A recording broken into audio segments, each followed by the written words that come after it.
Овс аймгийн баруун дуран суманд өнгөрсөн 2 дугаар сарын 5-ны өдөр айлын гэр шатаж 7 настай хүн Маргад Эрдэнэ галаас 2 дүүгээ аварчээ.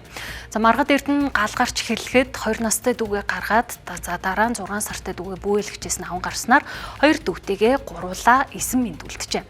За одоо тэдний гэр бүл ах дүү найз нөхөд Туруу нутгийн зан олонны сэтгэлийн дэмжлэгээр шинэ гэртээ болсон байна. 2 дугаар сарын 5-нд Маргад Эрдэнэ ээж ус авахаар худаг явсан хойгоор гэртэн цахилгааны гэмтэл гарснаар гал гарсан гэж үзлээ. Тухайн үед 7 болон 2 настай 6 сартай хүүхэд нь гэртээ үлджээ.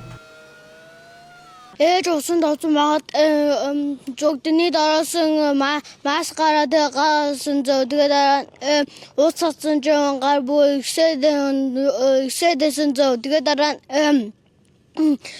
тэр хэр бав дуга гарчаа тэгээд унчсэн хамгийн баг дуга ингээд тэгж гараа тэгээд манай гэр шатсан. Нэг өнгөрж ахт би нөхрөө нөгөө ажилд нүрж өгсөн байхгүй. Тэгчээд эргээд ээжиндээ ирээд нэг цай уучаад тэгээд манай энэ том нөгөө ээж нь идэхгүй.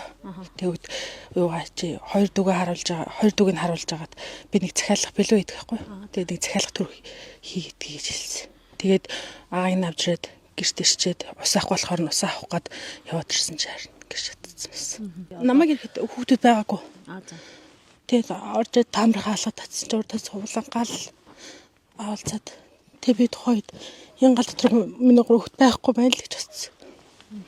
Тэгсэн чи харин тэндээс манай нэг 3 хүүхэд нь энд байна гэт. Ийхүү 7 настай Маргад Эрдэнэ 2 дүүгээ гэрээсээ авч гарснаар эсэм мэнд үлдэж чадсан байна. Ингээд 3 хүүхэдтэй залуу гэрүүл дүн өвлийн хүүтэнд орон гэргүй хоцорсон ч элэг бүтэн байгаадаа талархаж байлаа. Тэдний гэрүүл нутгийн олон нэгдэн хандив цуглуулж гэр авч өгчээ.